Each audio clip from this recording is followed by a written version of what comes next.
Net Music 24/7. You may take a break. Not us. We never take a break. We're always on. PPRNradio.net Music 24/7.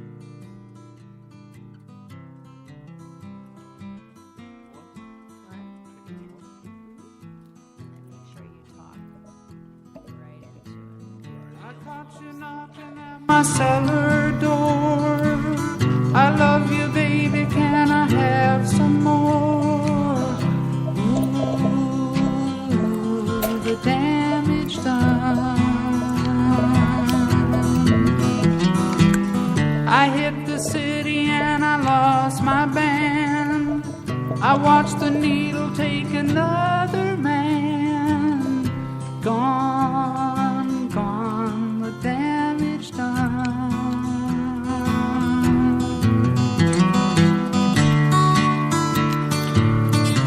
Hello. Hello, PPRN listeners. Welcome to another episode of Open Source Recovery. So today we have a guest to speak with and to get some good information, and I think mostly for what I can see, a lot of inspiration. And, it's funny because some things sometimes just go together. And I was reading an article today from Vox News. I don't know if some of you have heard of this news station, but there was an article called The Opiate Epidemic Explained. And there was, towards the end of the article, something that was fairly disturbing. There's discussing the medical aspect of opiate addiction and why it's and why it is in fact an illness as opposed to a moral shortcoming. Although I thought we were way past that idea. But so for you Republicans out there, I apologize in advance. This is one of your own, Missouri State Senator Rob Schaaf, Republican, a remark that when people die of overdose, that just removes them from the gene pool. Oh, wow. Yeah. Can you believe it? If you have that thought and you're a politician, keep it to yourself, right? I don't want to get too far into politics, but so I hear that, and then I meet Daryl, who's going to be our guest, and just very briefly, hear a bit of his story, which we're going to get into tonight. And here's a young man who's really impressive, and one of the many high quality people who we need to put our resources in to saving from addiction, and certainly from the mortality of opiate addiction, but even from the destruction of someone's life potential. And Daryl, luckily, is one of the success stories, but there's a lot more success stories waiting out there. And right. And as many of you listeners may know, I am the part owner of a outpatient opiate addiction program in Madison.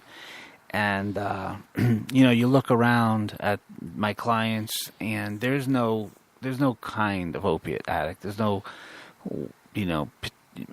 typical person in my office. It's such a wide range of people, from background, ages, everything that you can think of. It's just very diverse, and there's not a single one of my clients that I wouldn't be proud to call a friend. They're good people, and they're contributing to society.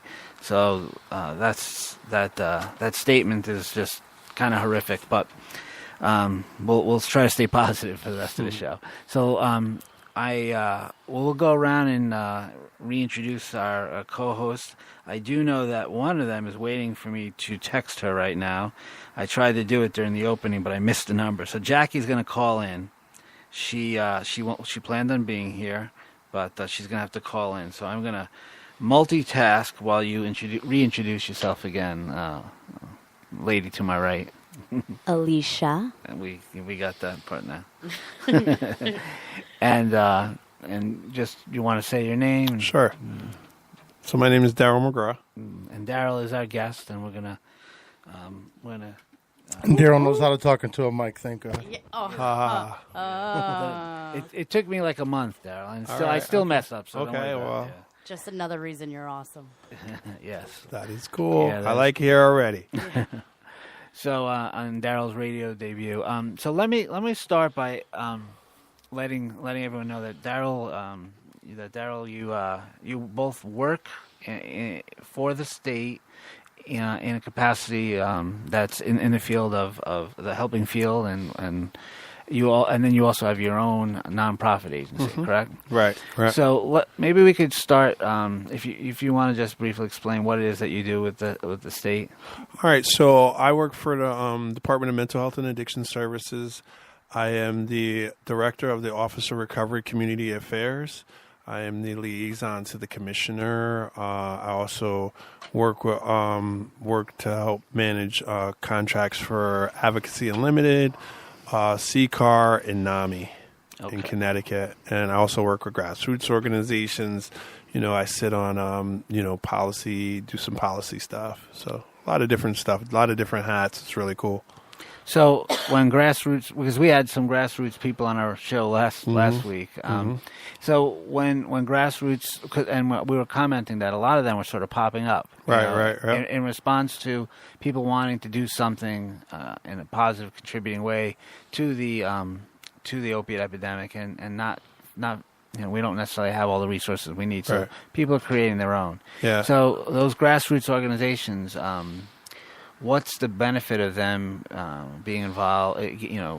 Having contact with you and your department and that kind of thing. Well, I think that it's cool. First of all, Connecticut's a cool state. One of the things that we're like, if we're going to brag about stuff, one of the places if you're going to be sick, Connecticut's one of the number one places to be in recovery.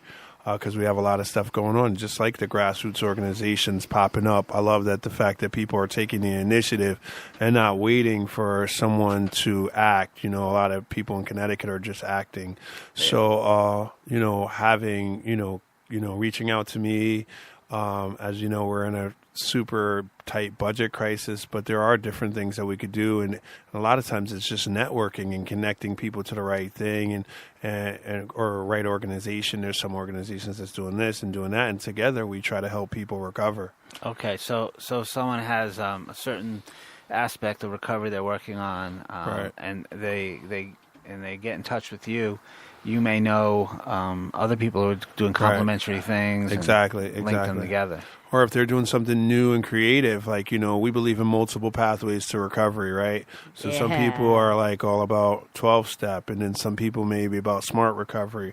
Some people may be about this or that. So, connecting them, I know I got a lot of friends that are about the holistic, Qigong and yoga and stuff like that. So, having them and connecting all those different pathways, as we talked recently, recovery is a journey and not an event. So what might work for one doesn't work for all. Okay, so I'm going to make a conscious effort when I come across those individuals to make sure that they're aware of your department, your existence within that department. Absolutely. I'll try to do the best I can. Well, you know what? I think that's we hear a lot about how there aren't services, and I think that's the problem, that people don't know what we have out there. That's the issue. Absolutely. I mean, I can speak for myself. My little practice in Madison, where we take state insurance, which is pretty unusual, where we... Well, that's good to know. Yes. Yeah. And we... So Daryl, so we have a... I have a practice in Madison, and we take all insurances, including state, and we have this sort of unique model where the physician is in one room and the therapist is in another room, and we're working side by side and collaborating. Right. And then my background as an addiction psychologist means that I can treat mental health and addiction in an integrated way. Oh, that's awesome. So the clients come in, they're really getting comprehensive care, and they do extremely well. Alicia's been in my groups, and she's seen that. She's heard the clients go around group talking about how much clean time they have, and it's an extremely warm, welcoming, and respectful environment. Right. So I want more people to know about my practice, because I started that. I basically had the same model in another practice, but we weren't taking people with state insurance. Right. And then I kept getting call after call after Right. call, right? So I found some new partners and opened up a second practice where we take all insurance, but we specifically looked to open it up to people with Husky, and it's been great, and we're looking to get more people to be aware that we're even there. And that's good to know. I take a lot of calls from parents who say, hey, I'm trying to get my kid into treatment, but they don't accept the insurance, or this has been a struggle for them. So knowing that, and especially knowing that, that you guys do that, I'll definitely let people know, because that was a conversation we had last week, but not so much with Husky, though that's an issue. I've seen that firsthand, but with private insurance. Right.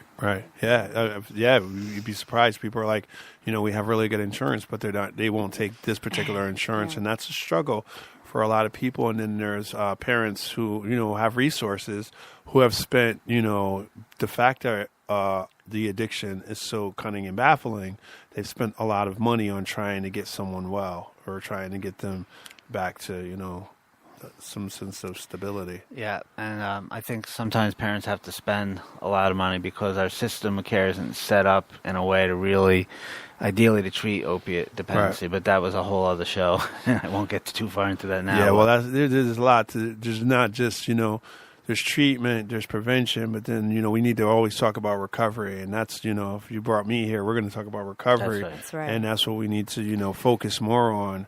As a state in general, we're really focusing on, the recovery piece. And there's like a lot of times you hear a lot about, the medication, assisted treatment, or you hear about, the prevention methods. That's, I don't want to go back to just say no days, but we really need to talk about the other side of it. What does recovery look like? What does that look like for a person? Because if I'm new and I'm using, I got all these friends and I got all this, I have this lifestyle. What does recovery look like on the other side of the coin? Yeah, and my practice is focused on recovery, and my clients recover, in the true sense of the word. But let's, if you don't mind, since I think you have both, you obviously have professional experience in terms of knowing what recovery is and looks like, and helping people get to that place. But if you're okay with maybe talking about your own recovery experience, sure, I think absolutely. that could provide some context. So for me, so I just celebrated 10 years, so I'm very happy to say that, I'm finally in double digits. My clean date is May 7th, 2007. And that was the last time that I ever put a substance in my body, my mood-altering substance in my body, or ever been in the back of any more police cars or incarceration. Is there a relationship between those two things? Oh yeah, totally. For me, yeah. That all, I'm one of those guys that, it's all or nothing, so I did a lot of extensive research, criminal justice and, personal research on my own. Nice. But, yeah, my story, I spent 25 years of my life in the street using drugs, selling drugs, and running around Stamford, Connecticut, Bridgeport, Stratford, and then I made my way to New London, the New London area as well. And for me, like I said, I was about 25 years in the street, but 10 years of my life I spent in and out of the Department of Corrections. And it was that last trip, May 7, 2007, that kind of, I realized that I needed to make some changes in my life. I don't know how much time we got, but I remember being in my house. I used to being of us. I don't know how many listeners are out there that are self-sabotagers, but I'm a huge self-sabotager, which means that I usually get the job, I get the car, the relationship. I get all those things back, and it takes me a pretty long time to get those things. But then, somehow I find a way to screw all that up. So May 7th was my day to screw all of that up. And I was an operations manager at one of the hotels in our area, and I supervised about 12 people, and I was home and I was kind of bored, and I was a lot bored. I'd like to say, even though my life was great, I had my kids at home, and I was sitting there after a day of work, and I remember AVS Media Demo. I don't know.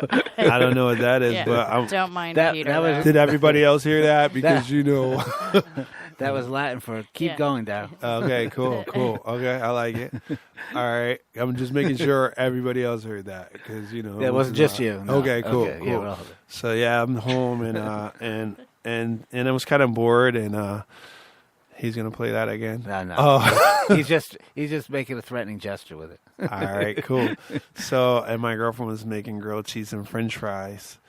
And You really remember this? yeah, Yeah. this is my journey. Okay. So she's making grilled cheese and French fries, and I put my coat on, and like I have done numerous times before, and this particular night, and she asked me where I was going, and I was like, I got some business to tend to. Really, I was just going to go out and smoke crack, but and so we got into this little argument or whatever, and then I ventured out to do what I normally do and drive around in my car and pull over and get high or whatever the case may be.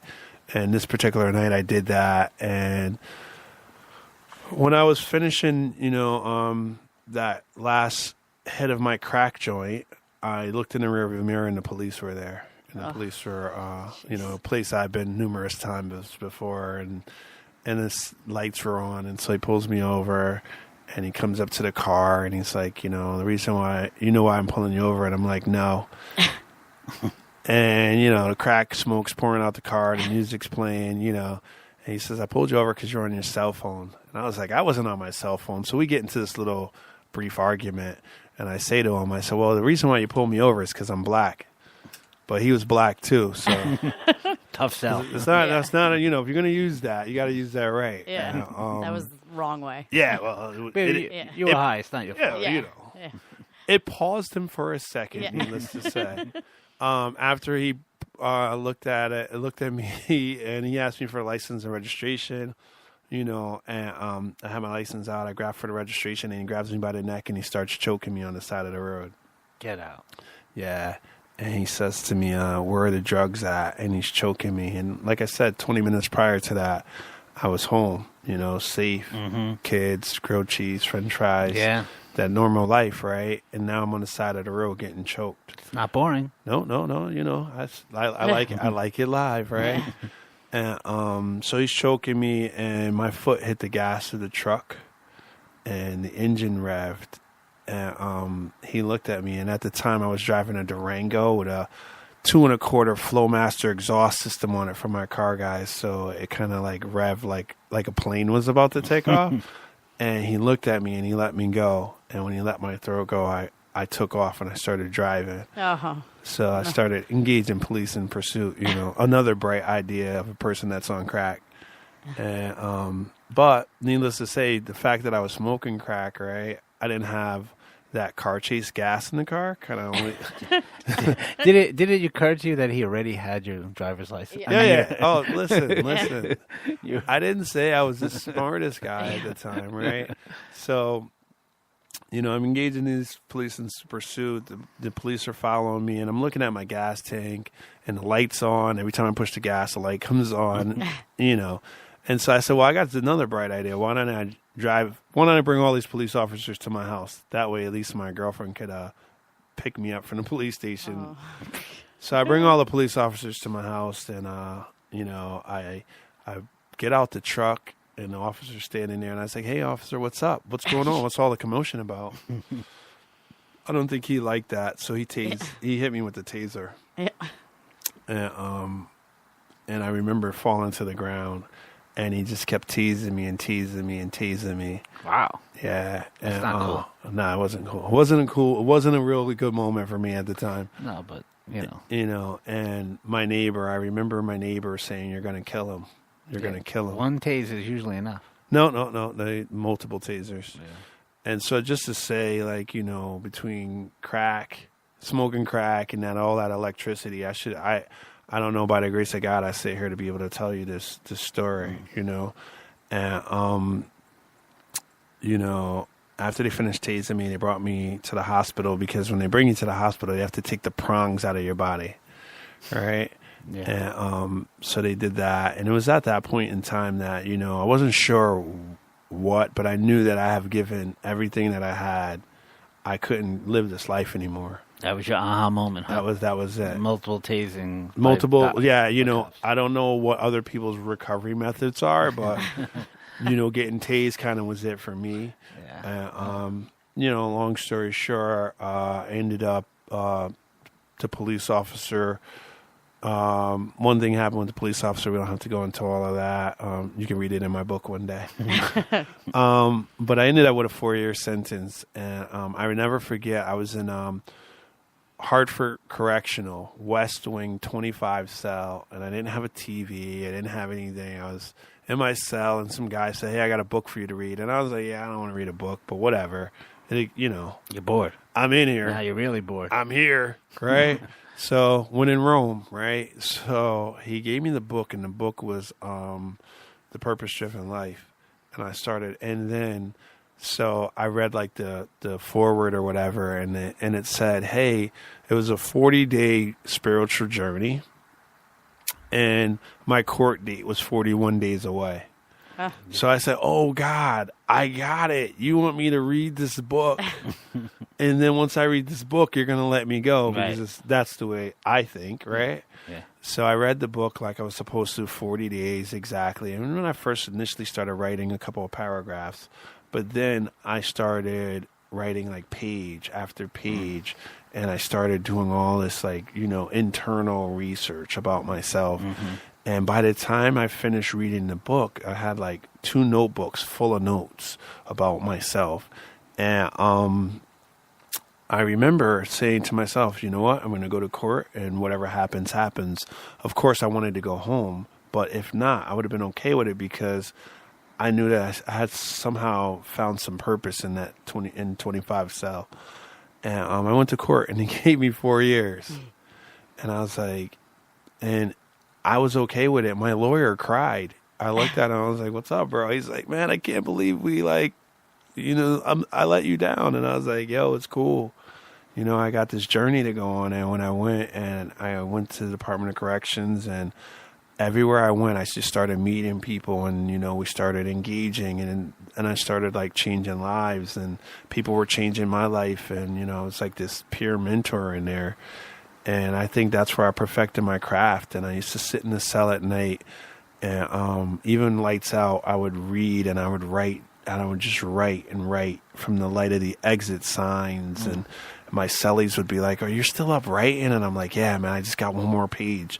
And I would just write. By the time I went home, I must have went home with about 6 or 7 notebooks full of just things I wanted to do. And while I was in there, I wrote a 5-year plan. And the 5-year plan was to become a substance abuse counselor because I thought they were cool. They get to wear whatever they want. And they kind of like, it was a cool job. I think I could do that. And I did a lot of research about drugs, right? So I figured, you qualify. I could do this job, right?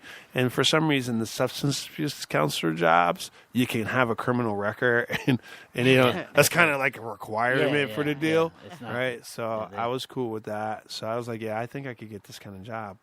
And when I was released from prison, I remember I got out June 10th, 2010, and I had this, I had a resume, and I had 1 T-shirt, 1 pair of pants, and a tie, and a pair of old black shoes that I put some Vaseline on, to clean them up. You guys might not know about that. No, we don't know that prison I'm trick. just schooling. I know, new trick. This is old school. I'm just teaching you something. That's Jackie, I think. You're live on PPRN. Hey, Jackie? it's me. What's going on, everybody? What's up, Jackie? I was telling my story about shining my shoes with Vaseline, and these guys were they didn't know Adidas? about it. Nah, they was black dress shoes. And Obviously, you weren't actively listening, Peter. yeah, were they Adidas? He said shoes, sneakers, same thing. Yeah, that's what Cowboy fans say. He doesn't know. He just walked into a mine shop. All right. So Jackie, you're on the air. You're live and listening, right? Because we got great. So Daryl is sort of in the middle of telling his fascinating recovery story. So I'm going to let him go ahead with that. Oh yeah. So like I said, I just welcome Jackie. I was, getting, I had that resume, I had the pair of shoes and tie, and I had wrote on the top of my resume State of Connecticut Department of Corrections, because I had just worked there for the last 3 years, right? I was a peer mentor, right? And so I remember this lady, like I had faxed the resume, and like an hour later I got a response. Hey, could you come down? So I go there. I put that one shirt on and that tie and those pants and shined up those shoes. And I get there, and the lady was so excited. She was shaking my hand, and she was like, we've never had a guy from the Department of Corrections apply for a job here. She's like, what was that like working with those convicts, those criminals? And I was like, wow. She's like, I noticed in the salary it said 50. Was that $50,000 a year? And I was like, nah, it's $50 every 2 weeks.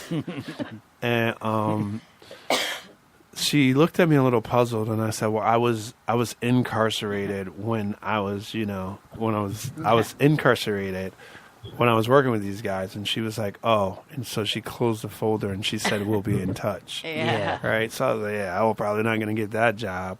And then about 4 or 5 days later, they called me back and said, hey, could you come back down? And I was like, yeah. So I asked my girlfriend, I said, I know I've been in prison for 3 years. Do they normally call you back to prison? Do they normally call you back to an interview to tell you didn't get the job? And she's like, I think you got a warrant. You shouldn't go down there. It's a trap. Yeah. Needless to say, I didn't listen to her. And I put the shirt and tie back on, shined the shoes up again. And I looked around the parking lot to make sure there weren't any unmarked cars or anything there. And when I went upstairs, there were these two ladies. And both the ladies were sitting there, and they were like, hey, come in and sit down. And I was like, no, I'll stand. And they were like, no, sit down. And they said, in that room over there, there are people in the room next door. They have master's degrees and bachelor's degrees, but they don't have what you have. And what you have is lived experience. And we'd like to give you a shot. And, that was kind of the game changer for me. And I worked that job for 4 years as a case manager, peer mentor, working as a recovery support specialist. I should say the title right, because if it wasn't for Advocacy Unlimited and that recovery specialist training that I took, I wouldn't be here. And that kind of changed my life. So I became a certified recovery specialist. And through that process, I worked as, a recovery support specialist. And I got to work with multiple people. And, I used to even have like a little waiting list of people that wanted to work with me, because I knew the street, I knew the system, and it was just really cool. And then from there, after working about 4 years there, an opportunity came up where I got to work with troubled youth in the Access Center at Sound Community Services, which was created after the Sandy Hook tragedy. And, so we started working with these 18 to 25-year-olds, which is a special bunch. Yeah, I worked with them. I worked with that group. I was a counselor a few years back at what's now Turning Point. I know. I got friends over there in Norwalk. No, the one in New Haven. No, okay, New Haven. Yeah, there's now it's Turning Bridge or something like that. Okay. Turnbridge. Turnbridge. Yeah. Okay. I know a Turning Point in Norwalk. I got some friends down there. Yeah, there's a long-term residential. It's 18 to 25-year-olds. Oh yeah. So there are challenges. Sometimes they're a challenge because they're young and they're invincible, but.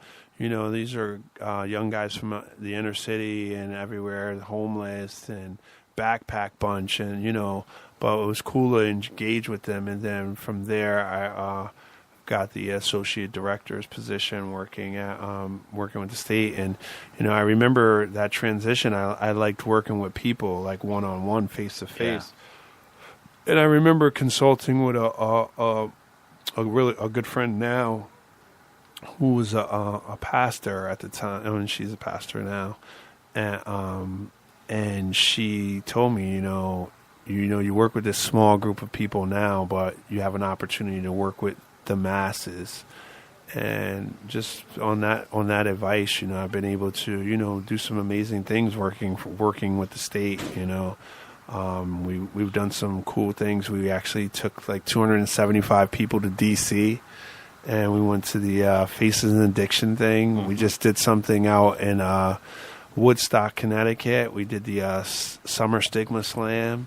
the quilting event. We have a quilt that's going around. Anybody that sees the Remembrance quilt, we're always putting out, looking for new places to do the Remembrance quilt, where the Remembrance quilt is where people come and make a square for someone who has died due to an addiction related issue, whether it be opioid overdose or alcohol or what have you, and you can make this square for somebody in remembrance of them. So we have like 2 or 3 quilts that are going around the state, and we're looking to actually connect with other states to, similar to the AIDS quilt, just to keep bringing awareness to the opioid crisis. Yeah.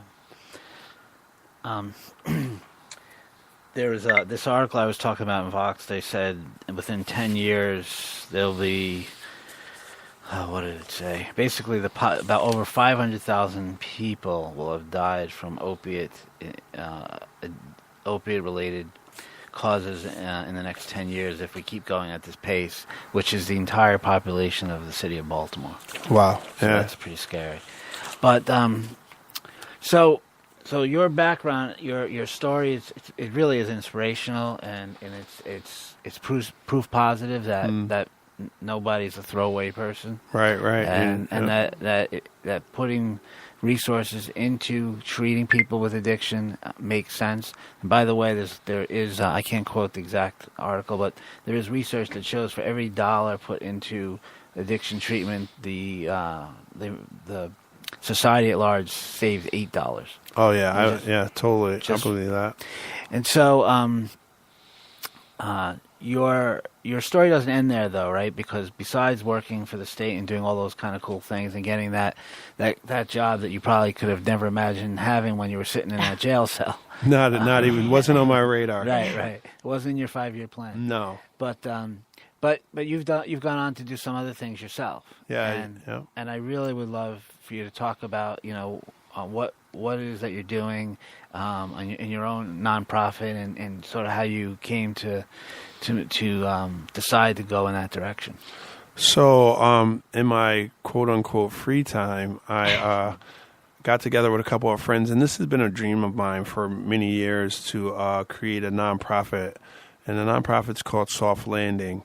And Soft Landing is basically a nonprofit created for anyone that's been affected by incarceration or treatment, but mostly affected by incarceration. I'm a big person on the mass incarceration and the effects of mass incarceration that are affecting our inner cities. 75% of the people that are, let's go back to 2.2 million people being incarcerated, and 75% of them being African Americans and Hispanic. So that hits hard home for me, being the fact that I was one of those people. And when we think about the crisis now, there was, growing up in the inner city, there was always something going on. Like the crack epidemic was pretty bad.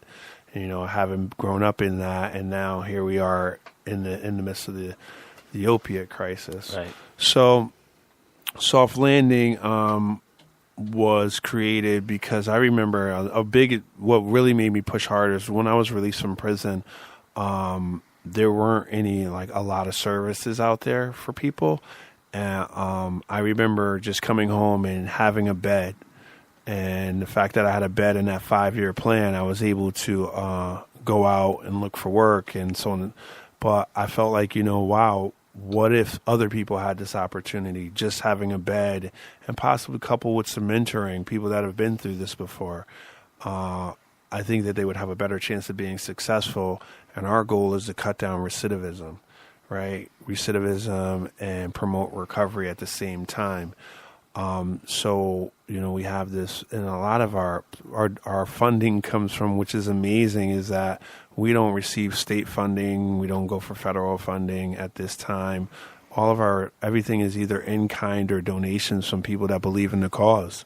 And we've been very fortunate to have lawyers and law firms and just regular people just give to, because they believe in recovery and they believe in what we're doing, what we're trying to do. So we've been very fortunate to do that and help a lot of people along the way. And we just hope to continue to, inspire others. I mean, we are all, myself and I have Chuck and my friend Quan, and then many other people that have, joined in this fight to help us. There's been many people along the way, whether they help us write to get our 501c3, or just gave us money for chairs, or bought chairs, or donated microwaves or coffee pots. I can't thank them enough for, believing in what we do. And every chance we get, we're helping people really just change, promoting change in our community, starting right there. Like we have a 6-bed house that was given to us in kind, and we have guys that are in there, but it's right in the middle of the neighborhood. Promoting change in our community, starting right there. Like there's an echo. That's I hear some guy talking. Yeah, I don't know who he is, but he sounds pretty cool. He's smooth. Yeah, he sounds really cool. Sounds like he's been on the radio before. Hey, Jackie, you still there? I'm here. Okay. I didn't put you to sleep, Jackie, no, right? Jackie, I was wondering when Daryl's talking about making that transition, in your story, I don't know if you had help or if you could appreciate the importance of having that kind of help. Said, being able to have like a roof over my head when I came home was critical. And there's so many people from when they're discharged, especially those who EOS, that don't have that stability. And I think when you don't have that stability, your chances of reoffending are huge. Yeah. Yep. And it's I don't know. Just like you said, knowing that you have a bed to sleep in. I mean, that's a great feeling after doing, that much time in prison. Right. And you know, and I liked when you said how you just, got the Vaseline to shine your shoes, and it was just like putting in that effort, doing whatever it takes. And, I've done case management before myself, and so many of the people I would come in contact with, especially the guys that, how hard it is to get a job, I have a record. And here and there, depending on the situation, I would be like, do you want to see mine? Right. You just, doors are going to shut, but there's doors that are going to open too, and you just have to believe in yourself first in order to, if you don't believe in yourself, you're not going to be able to sell yourself to say, like, you know what, let me give this kid a chance, or let me give this person a chance. Right. Yeah, I think it shows through when you believe what you're doing. Absolutely. And Daryl, you probably don't know this, but I used to work in a federal prison, and I started off as a prison psychologist, but then I moved on to a position running a drug treatment program inside the federal penitentiary. And, you mentioned recidivism before. The Federal Bureau of Prisons has a 66% recidivism rate in the first 12 months on average for people who are released. 66, out of 100 people get reincarcerated. And so I ran this pretty really well-designed drug program by the feds. I ran it, but they designed it, and it was excellent. And it was an intensive addiction treatment program for 9 months and 5 days a week for 4 hours. So obviously pretty intense process. And the inmates who were in that program had all been identified as having substance abuse issues, contributing to their incarceration or reincarceration. Sometimes, more than once they were in and out.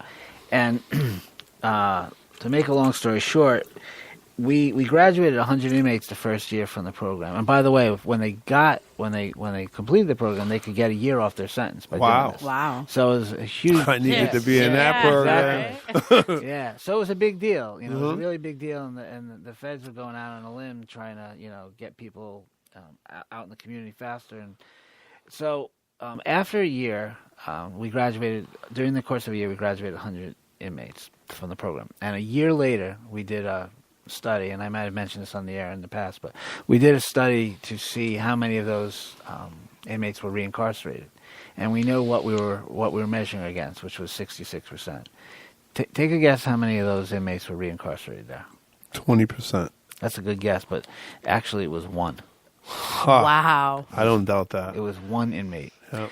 And that's what, when I talk about saving dollars and saving lives, I mean, if you just sit in prison, most people, you did your own work. Most people don't do that. You know, they need help to prison can, unfortunately, for some people, it's the time when they can make those Saved changes. my life. Yeah, it saved your life. You're still here. And, I'm still here, I loved being a part of that because those guys were thriving. You know, they Right. weren't just, but anyway, going back to your mission there with Soft Landing, I didn't mean to cut you off. I want to hear what else you have to say about that. Oh no, so we're just like really in the beginning stages. This is our first year, and we're just still figuring a lot of it out. Right. Always open for any volunteers or in-kind stuff. Right now, our website is being in the process created, but I'm definitely on Instagram at Soft Landing CEO, or we do have a Facebook page for our Friendship House, or just follow me at Darryl McGraw on Facebook as well. I'm always looking for new friends. We're looking to just keep creating and making opportunities for people. What we'd like to see is eventually offering wraparound services for everyone. Like if your mate gets locked up and you don't really there's so many people that the criminal justice system is hard to figure out, right? And if it's your first timer and your mom's trying to figure out, well, where do I send the money and how does this work? And my son's asking for money. Do they eat in there? There's so much that you don't know, right? And we'd like to offer those services, but also have a place for people to come, resource center for them to come home to and be able to, we're really about reintegration. What we're about is reintegration for people coming home, returning citizens. It's about reintegration. So not only creating an opportunities while people are away and trying to work with their families, but when you come home and someone says, I've been there, I know what it's like to, come home and want to sell drugs because there's nobody hiring, or my girlfriend's giving me $20 a day out of a little bit of money that she has. Or that's just what you've done right. for so long. Yeah, that's been your reality, right? But I think that what we would be remiss not to talk about the trauma that people experience before prison, in prison, and after prison, right? Exactly. So the whole trauma, there's all this trauma, and I think that I'm sure that in that federal program that you're talking about, they probably touched upon some of the trauma issues and some of the stuff that we don't even think about, like urban trauma when we're growing up in these urban environments as young kids. Like I was a latchkey kid when I was 6 years old, and that had a lot to do with the choices I made later on in life. Yeah, I remember one particular group that we did with the inmates. It was about fathers. And the relationship they had or didn't have with their fathers. And it was incredible to see, inmates crying in front of each other. Grown men being that vulnerable in that setting because there wasn't one guy who didn't have a really heart-wrenching story about losing their dad or being abused by their dad. There's a lot of trauma, so I also wonder how do you identify so the house that you have, do you work with inmates who are going to be coming out of prison? Well, we get all kinds of referrals from everyone. Somebody is pretty much like word of mouth, like kind of like the Krispy Kremes or whatever. They don't advertise. We just people hear about us and know about us. I didn't want to make you hungry or anything like that. Krispy Kreme. But they don't advertise, right? And we're an organization that says, listen, you need a place to stay. We can try to help you as best as we can, right? Your only requirement is that you don't use drugs and you don't bring drugs into the house or anything like that. And we'll do the best that we can to try to. Some people need a month, some people need 2 months, some people need more than that. So we try to do that. There's no clinical. We're not clinicians. We're not that. We're just people that have been through the system and are giving back. And this is all about giving back. So Soft Landing is about giving back. The house is about giving back. And it's just about living in purpose. What town is the house in? New London. So you guys, you don't take basic needs, though? We don't. Yeah, not we're not. Yet. We're not there yet. Well, you have to be a basic needs provider, Right, and that's a right. state-funded program, and so we try to stay away from anything that could be a potential conflict of interest. Right. But what about people who maybe don't have money you know, a lot of places they ask for money up front, plus you know what I mean. So what we do is everything is case by case basis. You know what I mean. If we have the donations and we have the space, we'll take people who are really willing to try. I mean, like, I didn't have the money to move into any place, but you know what? If I had the will and I had the desire to change, and we can see that some of the stuff you can fake, but a lot of stuff you can't fake purpose. Do you interview people coming? You do. We do. Yeah, we do. And it's not usually. It's you know, Chuck has been very successful. Chuck is our house manager, our program guy. He's like the guy that meets the people, and you know, he's an older guy and he's pretty smart. So he can read game. You know, in the street they say game recognizes game, and he has a hell of a game radar. Do you ever find people who are coming out of prison, they had an opiate addiction, but they've been in prison for a while, and maybe they, you know, I know you can use opiates. In fact, Suboxone but I think sometimes people coming out of prison have this false sense of security that they're not really vulnerable to relapse because they've been clean for 2 years or 3 years, whatever, that kind of thing. And if it was my relative, I'd want them going like immediately into treatment, regardless of how much clean time they have inside. You know, for me, I think it's individual. I think that it's an individual thing. I think you know yourself. Like, you know, a lot of people, I think that's, especially with opioids, you know, but addiction in general is cunning and baffling, right? So you could do all this time, you could be clean. Like, I was a person that, I like to say I was institutionalized. I don't like to say it, but that's what was my reality, right? So being institutionalized, when I get locked up, as soon as the cuffs go on, I become this model person, right? And I come like, you know, so the structured environment, I'm not using in jail. I'm following the rules. I'm not doing anything to get in trouble. It's once I'm released and I have all that freedom and that will back. And you have no responsibility. Right. So you don't have any of that stress. You don't have all those things. So once you get out, you know, it kind of is a game changer. And you know, for me, and what we tell the guys that come through the house that are institutionalized is that we try to teach them how to structure their environment on the outside, how to use the institutionalization to their benefit. You know, I'm not going to tell you all the secrets, though. I like to tell you that, but that's a whole different course. And we also have one other thing that I chuckled to be like if I didn't mention it. So we have this thing called PIMP, which is called PIMP.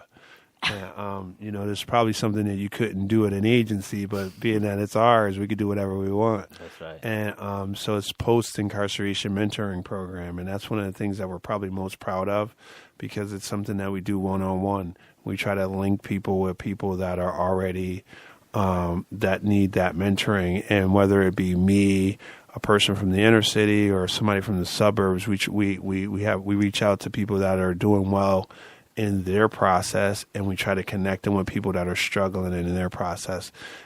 You know, I think that, you know, we're going to be quite successful in the future, but right now we're pretty happy with what we're doing. I was going to say, when you started working for the state, did you miss that one-on-one that totally. used to, and does this kind of fulfill Totally, that fills you know the gap. I mean? That was the whole. That was what it was all about. It's all about me. It's always all about me, right? Yeah. When I was, you know, the case management thing, it was a dream. It was a dream come true. I got to ride around in a car, and I was interacting with people, and I was really busy. Now with the state, it's a different kind of busy. You know, we do a lot of policy, we do a lot of meetings, we do a lot of different things. I get to interact with people, but on a different level. Right. And every once in a while, you know, there'll be people that people say, you know what, for one reason or another, they weren't able to engage with them, and they thought that it'd be nice if I could reach out to them. And I get an opportunity to do that, but not enough, not at the same level. So when I get off of work and I get to go into the hood and just be me, it's still that street atmosphere, and people are still running game and all of that stuff like that.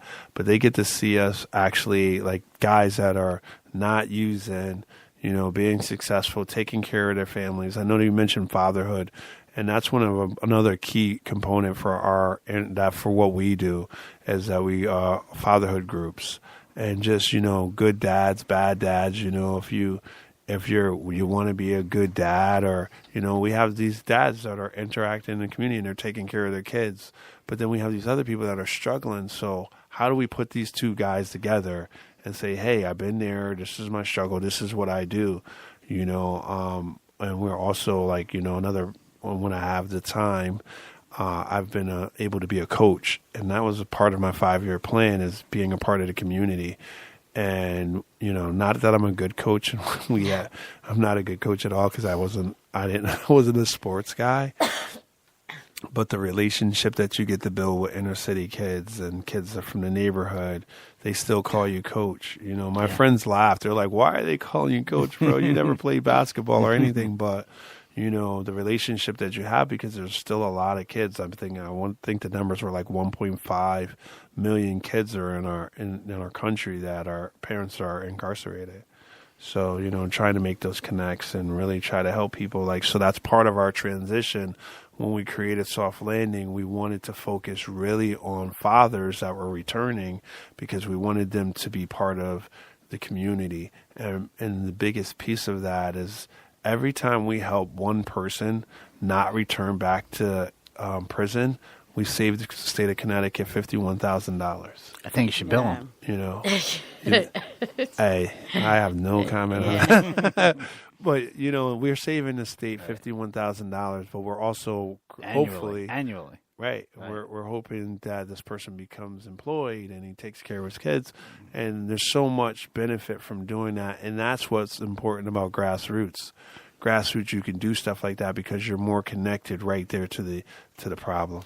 Well, you have credibility with these guys. Yeah, yeah. And that's huge. We speak the language. Yeah, because they've been in agencies and in front of people that Right. don't understand their life and don't have credibility. Right. I have to say, and I hope I don't embarrass him, but when I see Quan talk about you and everything, it's just his whole face lights up. Do you know what I mean? I mean, you've definitely had an impact on, like a positive impact on him. Thank you. It's about connection, though, and that's what we're about. We're about connection. And hopefully that, I try to make every interaction with human beings be pleasant and positive, so that every time we walk away, you could be like, wow, that was cool. There's a well-known, well-received podcast. I forgot who the name of the gentleman is who does it, but it talks about addiction as being a lack of connection. Yeah, totally. Yeah. I've saw some people talk about that on the internet. I mean, addiction is a lot of things, but I know there was one person that says if they had all these connections and these relationships, they probably wouldn't use. But I think that it's deeper than that. Well, it's but it's definitely a key it. component. I mean, without the component relationships, to recovery for sure. Yeah, without the relationships that I had, I just we talk about people, places, and things, right? But And for the rest of recovery, you need a human healthy. Let me say that, healthy human connection. Absolutely. Well, I say this, addiction leads us to isolation, but recovery is within the community. Totally. Right? I mean, you're right. I mean, for me, when they used to say people, places, and things, that didn't matter to me because I used to get high by myself.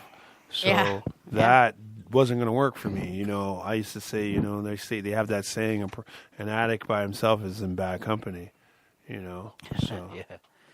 Yeah, I stress that a lot in my practice because one of the problems I have is, my clients do really well and everything, but I keep talking, I almost preaching at them about this. I was talking in a group about this today. Suboxone is a wonder drug, but it's not a replacement for social support. And if you're going to stay clean after you're off Suboxone, we get our clients off Suboxone. That next resource that you're going to need to rely on to stay clean is other people. Right. And not enough of my clients are invested in social support, and I keep trying to push it because it is those connections that even if you fall down, those connections are the way you get back up. Right. Right. And unfortunately, with opiates, a lot of times people do have setbacks, but if they're connected, they're much more likely to get back up. Well, that's the thing, then, and I'm glad that you said that because that's important. We get a lot of parents who call, or we're at forums, and a lot of times there were a lot of opiate forums around the state where people had said, well, my son was on the Suboxone and it didn't work. well, did your son take Suboxone and change his friends? Did they? Right. Because there's a lot. It's Right. not a magic. It's, Exactly. You know, Right. so Right. That's right. there's It was- a lot of other steps that you have to take in order for it to really work. And that's what we sort of pride ourselves on, is that the Suboxone gives people an actual shot at recovery, but all it does is even the playing field. They still got to do all the work, and we're there to help them. We're there to help them, facilitate that work. Right. Yeah. I like how. Diabetic with insulin. Insulin's not going to save their life. They have to make healthy lifestyle choices, but it gives them the ability to, that kind of foundation, safety net in a way. I like how when you were telling your story, there was that line you hit in your life, and I feel like I had the same thing. There's this line, and once you hit it, I hate saying like bottom and all that, but a line, and once you hit it, it's like, you just figured it out. You were like, I know what I'm going to do, and you did it. Yeah, it's cool. I mean, it's a cool place to be when you say to yourself, or you realize. I always tell people, when you're done. You know what I mean? Yeah. And I'll hear people, like, I go places and I go all over the country in different places, and people say, oh, well, I'm going to try, or I'm going to do this, but you really know when you're done. Like, in your heart of hearts. And it's not easy. You're going to have to put in some work, but it's a lot easier when you've made your mind up. Yeah. You're an inspiration, Daryl. Thank you. Incredible, It's cool. incredible story. Yeah. Cool. Thank you so much. Thank you. And like I said, that little quote I read, it was so disturbing. But then you run. It's funny how things work, and then I run into you, and it just doesn't get any more definitive about why we really need to treat every person with addiction as a life that worth saving. And they actually say that people, Because it is. and they actually say that people who have had substance use disorders or mental health and find recovery actually do more for the community than, the person who doesn't or never had that, which. Well, I think that, it's an awesome, I have some real good friends who have, that I work with, of course, who are just as passionate, Oh, yeah. But those of us that have been through this journey and know what it's like to be in that much pain, whether it be mental health or substance, once we find a space where we can help, man, we're totally giving back. I feel like it's our duty to give back, because here I am sitting here on the radio with you guys. 10 years ago, I would have been like, yeah, right. Only radio would have been the police radio talking about he's tall guy. You know what I mean? So I think that and this is every day, man. I feel like I'm blessed. These opportunities just keep coming, and hopefully that somebody's out there listening, and we're helping them and giving them that extra thing. And sometimes it's just the encouragement for a parent to not give up. When you hear a success story, you're like, you know what? I was just about to give up on him. I was talking to a mom in the parking lot before we came up. Yeah, I heard. And I was like, listen, we'll keep, because it is a journey, right? And none of us are perfect, and we still, bump our heads from now, Hopefully, we'll be able to do some more amazing things together in Connecticut, and, I think you're going to. I can't believe it's, you're pretty far into things for being 1 year. I know. Yeah, that I can see this is going to be it's going to expand. Yeah, we hope so. Yeah, it's going to be pretty cool. Our logo is a parachute, a guy on a parachute, and we always tell people, because we're like right in the thick of things, and sometimes you see people walk past us and they're going right past us to cop, because there's like cop spots right down the street. Yeah. And we want to try to save them all. But, one of the things with a parachute, there's one thing that you got to do for the parachute to work. You got to pull the string, right? If you don't pull the string, what happens? So that's kind of what we tell people. We want to help you. We're there, but you got to do some of the work. And some of the work is pulling the string. You pull the string, man, who knows? The world, a whole bunch of things happen. And those of us that are here, myself included, I pulled the string, and now I'm here. So we're just encouraging people to pull the string and save lives. Let me know when you get that women's house. I got you. That and our recovery cafe, hopefully one day. You know, I already got my barista apron dusted off. We need a place for us to chill somewhere. People in recovery of all walks of life need a place to go and just be. You know, just off the top of my head, there's some great places out there already. Maybe they're not recovery cafes, but maybe they'd be willing to be a recovery cafe for an evening. Yeah, you know? yeah, that's a great idea. Yeah. You know, cover up bring some business. cover up the people. alcohol and bring out good food. Yeah, You know? yeah. If you see me, if you're a Facebook friend, you know I post a lot of all food. about the food. I post a lot of food. I eat My a lot. current situation, I know. I'm about to get a shirt that bigger says than that. grilled cheese now. Yes. I haven't had grilled ramen cheese in a noodles. while. You know, back then we weren't. Yeah, ramen noodles are not allowed. Ramen noodles are not allowed in my house because I ate No some. mofongo. No. Yeah. But I was a chef. It's been a pleasure, Daryl. Yeah. Thank you so much. Absolutely.